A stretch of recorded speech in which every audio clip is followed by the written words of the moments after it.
ये मन के अनुसार चलने पर हम प्रकृतिजन्य भोगों को ही प्राप्त होंगे, क्योंकि ये मन प्रकृति का ही है। हमारा और मन से बहुत बिलगाव है, बहुत अंतराय है। हम चैतन्य घन प्रभु के स्वरूप ही हैं और ये मन 5 ज्ञानेंद्रियों के साथ प्रकृति में विचरण करने वाला प्रकृति का ही अंश है। अगर हमारा कोई ठग सलाहकार हो तो हमारी यात्रा कैसे अच्छी हो सकती है? वो तो वहीं ले जाएगा जहां हमें ठग लिया जाए। तो इस मन के साथ शब्द स्पर्श रूप रस गंध, काम क्रोध मद लोभ मोह मत्सर, ये सब इसके इशारे पर खड़े हैं। और ये ठग मन हमको ऐसी ही सलाह देता है जहां हमें लुटवा देता है। हमारी सत्यता, हमारी पवित्रता, हमारी जितेंद्रियता, हमारा धैर्य, हमारी पुण्य, ये विवेक विचार, ये सब लूट लेने वाले ठग हैं। अगर हम सावधान नहीं रहे तो हमारा मन ही हमको नष्ट कर देता है। इसलिए मन की प्रत्येक स्फुरणा, मन की प्रत्येक संकल्प पर उपासक की बड़ी सूक्ष्म दृष्टि रहती है और उस मन की स्फुरणा और संकल्प को गुरुदेव, आचार्य, आराध्य देव, एक ही बात है, इनकी वाणी से वो देखता है कि कहीं वाणी के विरुद्ध स्फुरणा तो नहीं हुई, कहीं वाणी के विरुद्ध आचरण का संकल्प तो नहीं बना। यदि चतुर उपासक इनकी जांच करता रहे और इनको डांटता रहे, मन 5 ज्ञानेंद्रियों को स्वतंत्र रूप से विषयों का संयोग न होने दे, शास्त्र मर्यादा गुरु आज्ञा के अनुसार चले, तो इसी जन्म में उसे दुर्लभ वस्तु प्राप्त हो जाती है। अपने लोगों की इतनी नीची धरा हो गई है कि हमें दुर्लभ वस्तु प्राप्ति की चाह ही नहीं रह गई। जैसे एक गरीब आदमी मांगेगा तो क्या मांगेगा? 1 साल का भोजन की व्यवस्था कोई कर दे, क्योंकि इतना ही उसका विचार है। तो हम प्रकृति में फंसकर इतनी नीच वृत्ति वाले बन गए कि हम अगर भगवान से भी मांगेंगे तो इंद्रियों के विषय ही मांगेंगे। हमें भोगने के लिए भोग दे दीजिए और भोग योग्य शरीर कर दीजिए। ये हमारी निकृष्टता।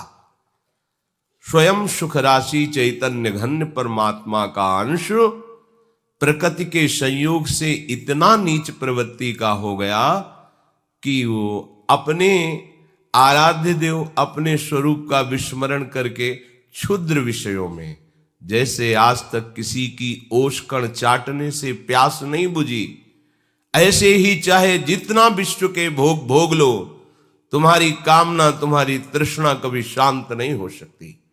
ये तभी शांत होगी जब अविरल भक्ति की धारा में आप अवगाहन करोगे। एक जीवन ये दे दो प्रभु को। ये मनमानी आचरण, मन की स्फुरणा और संकल्प के अनुसार चलना, ये आपको प्रभु से विमुख किए हुए। मान लीजिए इसमें 3 गुणों का प्रभाव पड़ता रहता है। कभी मन सात्विक संकल्प करता है, कभी राजसिक करता है, कभी तामसिक करता है। कभी मन सत संबंधी संकल्प करता है, कभी असत संबंधी करता है। बहुत सूक्ष्म विवेक के द्वारा इस पर दृष्टि बनाए रखिए। असत संकल्पों को नष्ट कीजिए, सत संकल्प का बढ़ावा दे करके भक्ति की तरफ आगे बढ़िए। आपको किसी भी वस्तु, व्यक्ति, स्थान की सुख की आवश्यकता नहीं है। आप स्वयं सुख समुद्र हैं। मान लीजिए, आप जब तक शरीर को अपना मानेंगे तब तक अभाव नहीं मिटेगा, और जहां आप प्रभु को अपना मानेंगे कोई अभाव रह ही नहीं जाएगा। आप पूर्णता का अनुभव करेंगे। ऐसी पूर्णता का अनुभव करेंगे, चराचर जगत भगवत स्वरूप है तो आप भी भगवत स्वरूप है। अब कोई इच्छा नहीं रह गई, कोई चाह नहीं रह गई, कोई समस्या ही नहीं रह गई। हर समय परमानंद में अंतःकरण डूब जाता है। जितनी भी हम चेष्टाएं करते हैं सुख के लिए करते हैं, परिणाम दुख मिलता है। हम क्यों नहीं समझ पा रहे कि हमारा रास्ता गलत है? अगर एक बार धैर्य से सोचो जब से हमें होश संभाला तब से हम उपाय सुख का करते हैं, लेकिन दुख से पिंड नहीं छूट रहा, मतलब रास्ता गलत है। आओ प्रभु की तरफ। जो ही प्रभु की तरफ आओगे तो ही तुम्हें हो सकता है माया सुख का प्रलोभन दे या दुख का भयावह दृश्य रख दे। घबराना नहीं, क्योंकि वो अपने फंदे से बाहर नहीं निकलने देना चाहती। दुरत्या सहज में ऐसे मुक्त नहीं कर देती। आप हिम्मत वाले बनो, धैर्यवान बनो, और ये तभी आप बन सकते हो जब प्रभु को अपना मानोगे। प्रभु को अपना मानने वाला हर कष्ट सह सकता है। प्रभु को अपना मानने वाला हर वस्तु का त्याग कर सकता है। प्रभु को अपना मानने वाले को कभी कुछ भी दुर्लभ नहीं है। इस बात को पकड़िए आप। केवल प्रभु को अपना मानने वाले को सदगति उसके करतल में रहती है, उसके हाथ में सदगति है। इसलिए भगवान कृपा करके कह रहे हैं, बहुनाम जन्मनामन्ते ज्ञानवान माम प्रपद्यते वासुदेवः सर्वमिति स महात्मा सुदुर्लभ।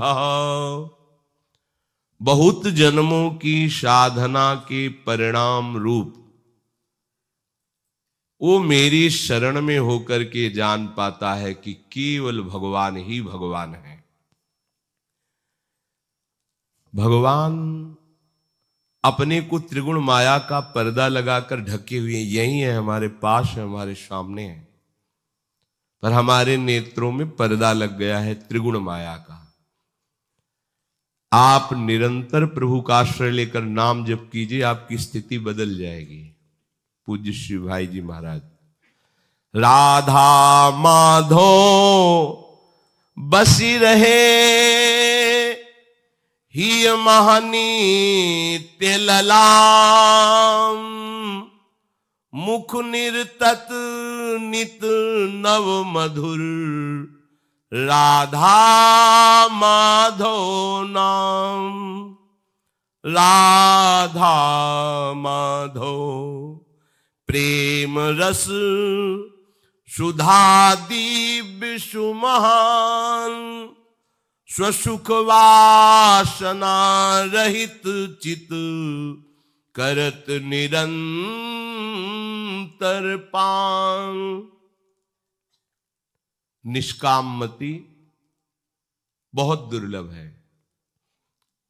बुद्धि में कोई कामना ही न रह जाए और सबके प्रति सुख देने का भाव आ जाए, ये रसोपासना के उपासक की नींव है। अपनी दिनचर्या ऐसी बना लो कि कम से कम खर्चे में जाए, प्रकृति से तुम्हारा कम संबंध हो। भले हर सामग्री, हमने संत जनों को देखा है उतना ही पानी प्रयोग करते हैं जितनी आवश्यकता। ऐसा नहीं टोटी खोल दी पानी बह रहा है, उतनी ही प्रकाश, नहीं तो बंद कर दिया, अंधेरे में बैठे हैं। शांत भगवत चिंतन। प्रकृति का प्रयोग बहुत कम मात्रा में करो। प्रार्थना मान लीजिए, आप प्रकृति के स्वामी बन करके भोग करेंगे तो आपको अपनी दासता से वो मुक्त नहीं होने देगी। प्रकृति अपना गुलाम बना के रखेगी आपको। उतना ही भोजन, उतना ही वस्त्र, जितना हमारे जीवन के लिए आवश्यक है, बस प्रकृति से दूर रहो। जितना आवश्यक है उतना स्वीकार करो। प्रकृति से दूर रहने का मतलब हर समय आवश्यकता हमें प्रिया प्रीतम की है, इसलिए हमें उनके चिंतन में रहना, प्रिया प्रीतम के नजदीक रहना है। अगर प्रकृति के भोक्ता बने तो फिर प्रकृति तुम्हें गुलाम बना लेगी, वो अपनी दासता से मुक्त नहीं होने देगी। जितना आवश्यक है उतना। अगर आप पैदल चल लेते हो, आपका स्वास्थ्य ठीक है, तो आप पैदल चलने की चेष्टा करें। वाहन रिक्शा करने की जरूरत नहीं है। 10 मिनट पहले चलिए, आपका शरीर स्वस्थ रहेगा, भजन बनता रहेगा। अकेले चल रहे झूमते हुए, कोई पद गुनगुना रहे हैं, नाम चिंतन करें, या 1-2 साधक साथ चल रहे, नाम जप कर रहे। जरूरी है 4 कदम जाना है, रिक्शा में बैठ जाओ। इतना शरीर को सुकुमार कर लिए हो, प्रकृति का वार सहने की ताकत नहीं रह गई। आप सच्ची मानिए, जितना आप प्रकृति का सुख भोगेंगे उतनी प्रकृति आपको दबा देगी। गंगा के किनारे रहते थे, 10 वर्ष हमें याद नहीं कभी जुकाम हुआ होगा, तीनों टाइम गंगा स्नान होता था। प्रकृति का सीधा वार्ष हो, परमात्मा चिंतन अखंड होने लगेगा, क्योंकि आप साधक हैं। हम प्रकृति के गुलाम बनते जा रहे हैं, तो हमारे अंदर सुख देवे को चाव नहीं आएगा, सुख लेवे को चाव आएगा। हर वस्तु से, हर व्यक्ति से, हर पदार्थ से हम सुख भोग लें, ये उपासक नहीं है, ये उपासना नहीं, ये वासना है। हमें वासना को उपासना में बदलना है। फिर ध्यान दीजिए, प्रकृति की उतनी ही वस्तु प्रयोग कीजिए जितनी अत्यंत आवश्यक है। ये अनुभव नहीं कर सकता सब जगह भगवान सच्चिदानंद बैठे, नहीं। पहले एक बार हटो संसार से। संसार का भोगी न संसार को जानता है, न भगवान को जानता है। और जो संसार से राग रहित हो गया है, वो भगवान को भी जान जाता है, अपने स्वरूप को भी जान जाता है। संसार को जितना आवश्यक है उतना अन्न लो, जितना आवश्यक है उतना पानी पियो। अगर सह सकते हो तो एक आध पहर की भूख को सह जाओ। कम कपड़े, कम खर्चा, खूब भजन, अभी देखो प्रकाश हो जाएगा। लेकिन हम लोग क्या करते हैं? बिल्कुल नाम मात्र का भजन और अधिक से अधिक विषय, प्रकृतिजन्य भोगों का भोग। इसलिए अनुभूति में कुछ आ नहीं रहा। परमानंद क्या है वो समझ में नहीं आ रहा। रजोगुण भरा घुमा है, बस ऐसे ही। ऐसे नहीं होगा। निष्काम मति चाहिए, सबके प्रति हमें सुख प्रदान करने की भावना चाहिए। कैसे आएगी? बोले निरंतर राधा वल्लभ लाल का नाम जप करो, हृदय में उनके श्री चरणों का ध्यान करो। भाई जी कह रहे हैं, मुख निरतत नीत नव मधुर राधा माधव नाम, तो राधा माधव बसी रहे ही महानित्य ललाम। अगर आपकी जिह्वा से आराध्य देव का नाम चलता रहा तो हृदय में आराध्य देव प्रकाशित हो जाएंगे। ये केवल लिखी पढ़ी बातें नहीं है, आप चलोगे तो खुद अनुभव में आ जाएगा।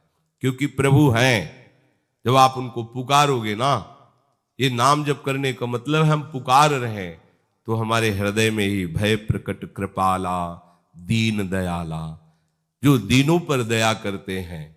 दैन्य वही है जो केवल भगवद आश्रित हो गया है, अन्य आश्रयों का त्याग कर दिया है। प्रभु हृदय में प्रकाशित हो जाते हैं। प्रेम सुधा रस में ऐसा उसका अंतःकरण पग जाता है कि स्वसुख वासना की गंध नहीं रह जाती। अभी तत्सुख भावना की गंध भी नहीं है, केवल स्वसुख वासना है।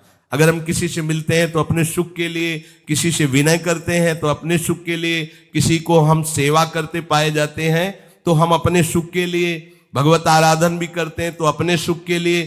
तत्सुख भावना की गंध नहीं है।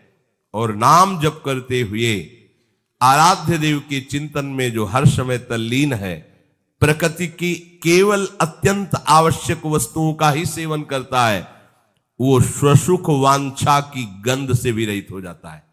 स्वसुख वांछा जब तक है तब तक आप प्रकृति का भोग कर रहे हैं, क्योंकि स्वसुख वांछा शरीर को लेकर होती है, तत्सुख वांछा आराध्य देव को लेकर होती है। जब स्वसुख वांछा की गंध नष्ट हो जाती है तो उपासक को अनुभव होता है, बुद्धि से नहीं, स्वयं से। वो देख रहा है कि स्थूल सूक्ष्म और कारण में बैठ करके हमारे प्रीतम कैसा संचार कर रहे हैं, कैसा संचालन कर रहे हैं, कैसा संयम कर रहे हैं, कैसा वर्ताव कर रहे हैं। वो देखता है केवल। अब मेरे द्वारा बोल रहे हैं केवल मेरे वे भगवान, मेरे द्वारा छेड़ रहे हैं वे निज मधु मुरली की तान।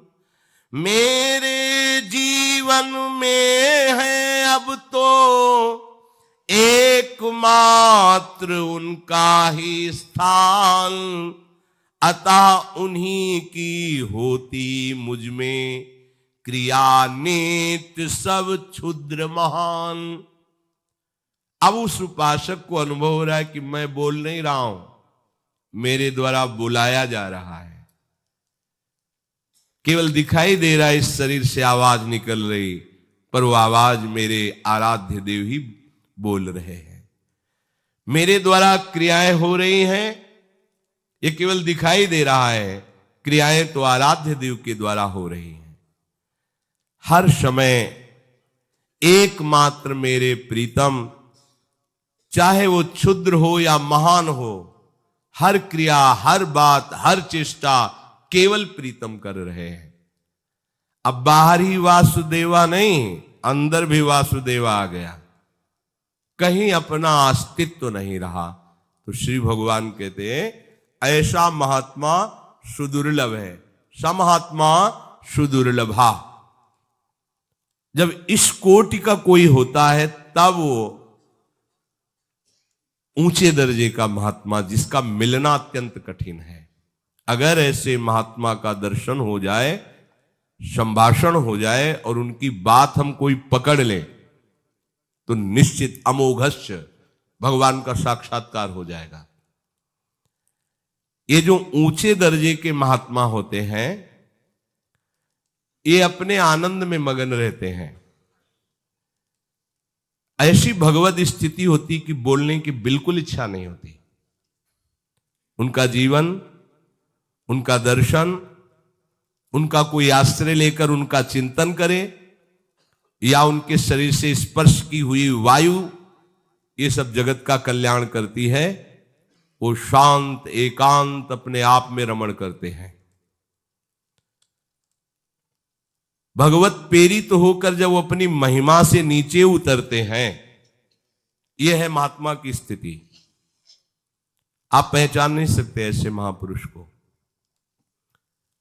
हो सकता है आपको दिखाई दे पागल है, हो सकता है ये बिल्कुल नॉर्मल आदमी, ऐसे ही स्थिति बहुत ऊंची हो सकती। जैसे जड़ भरत जी महाराज को रहुगण बड़ा सत्संगी है, कपिल भगवान से सत्संग करता है, पर पहचान नहीं पाया, क्योंकि ऐसा प्रच्छन्न भेष है।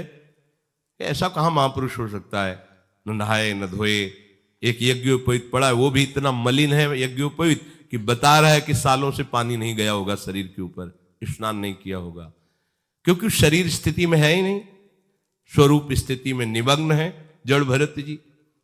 ऐसे ही ऊंचे दर्जे के जो महापुरुष हैं, उनकी कोई भी चेष्टा से आप नहीं जान सकते ये महात्मा है, क्योंकि बोलेंगे ही नहीं, उपदेश ही नहीं करेंगे, बात ही नहीं करेंगे, कोई भागवतिक चर्चा ही नहीं करेंगे, गुप्त, एकदम गुप्त, बिल्कुल ऐसे व्यवहार जैसे एक साधारण आदमी करता है व्यवहार, आप जान ही नहीं सकते। जब वो कृपा करते हैं तो बोले फिर ऐसे जनों से उद्धार कैसे होता है, जगत का मंगल कैसे होता है? बोले वो अपनी महिमा से नीचे उतरते हैं। जब भगवत आदेश होता है तो अपनी महिमा से नीचे, कोई जान नहीं सकता कि इनको कुछ बोलना आता है, इनको कुछ शास्त्र का ज्ञान है, ये कोई अच्छी कोटि के महात्मा है नहीं, मांगते खाते से फुटपाथ में पड़े हैं, इनको क्या हो? लेकिन बहुत ऊंची स्थिति हो सकती है। जब महात्मा भगवत प्रेरित होकर अपनी महिमा से नीचे उतरते हैं, तब वो किसी के सामने अपने भावों को प्रकाशित करने लगते हैं। जैसे महिमा से उतरे नीचे जड़ भरत जी, तो पालकी में विराजमान रहुगण को उपदेश देने लगे। ये महिमा से उनका नीचे उतरना है। भावों से नीचे उतरते हैं और उपदेश करने लगते हैं कि देखो, परम मंगल परम सुख के लिए महात्माओं ने, भगवान ने ऐसा आदेश किया है कि आपको ऐसा चलना चाहिए, ऐसा चलना चाहिए। उन्हीं महापुरुष के वचनों से संसार का उद्धार होता है। ये प्रवचन तभी सार्थक है जब स्वयं में उतारा गया हो। हम हजारों को उपदेश करें, हमारे आचरण गंदे हो, हजारों को कहें कि सब माया है, हम खुद अंदर से चाहते हो रुपया पैसा मान सम्मान, हृदय से हमारा संसार के प्रति अपनापन है, प्रभु से है नहीं, तो सारा उपदेश हाथी स्नान के समान होगा। जैसे हाथी स्नान करके निकला, धूल भर करके पुनः वैसे गंदा हो गया। किसी के ऊपर कोई रंग नहीं लाएगा उपदेश। जब तक हमारे आचरण ठीक नहीं होंगे, हमारी स्थिति नहीं होगी, हमारा भजन नहीं होगा, तब तक हमारा उपदेश किसी के ऊपर रंग नहीं लाएगा। इन महापुरुषों के द्वारा जगत मंगल होता है कि अनुभूति की वासुदेवा सर्वम। अब बोलने की स्थिति किससे बोलें? सब जगह उन्हें अपना इष्ट दिखाई देता है। किसको उपदेश करें? पर अब प्रेरित हुआ, प्रभु से अंतःकरण प्रेरित हुआ और वो बोलना शुरू किए। उनका कोई संकल्प नहीं है, कोई बोलने की इच्छा नहीं है, वो वास्तविक बोल भी नहीं रहे हैं, प्रभु ही बुलवा रहे हैं, उनकी अनुभूतियों को बाहर निकाल रहे हैं जगत मंगल के लिए। अब वो जो बोलेते हैं, जो आचरण करते हैं, वो सब शास्त्र सम्मत होता है और जगत का मंगल होता है। इससे जब और नीचे उतरते हैं तो कहते तुमको हमारी आज्ञा का पालन करना ही होगा। ये तुम्हारे लिए वो इतना नीचे उतर गए कि अभेद होते हुए भेद स्वीकार करके बोल रहे तुमको हमारी आज्ञा का पालन करना है। इसीलिए जो सत्संगी महापुरुष हुए हैं उन्होंने कहा अगर कोई संत आदेश कर दे तो विचार मत करना। बहुत कृपा करके वो बोले अगर आज्ञा कर दे तो विचार की जरूरत नहीं है। सत्संग हो रहा है उसमें कोई बात पकड़ लो, आपके सौभाग्य की बात। अगर वो कहीं आपको आज्ञा कर दे तो चुपचाप उस आज्ञा का पालन कर लेना। उस जैसा कि इस वीडियो में पूज्य महाराज जी ने बताया है कि मन पर यदि हम नियंत्रण नहीं रखेंगे तो ये हमको ठग लेगा। इसके कारण ही मद मत्सर आदि जैसे ठग हमें मिलते हैं। इसलिए मन को खाली मत छोड़िए, अन्यथा आप हार जाएंगे। जय श्री राधे कृष्ण।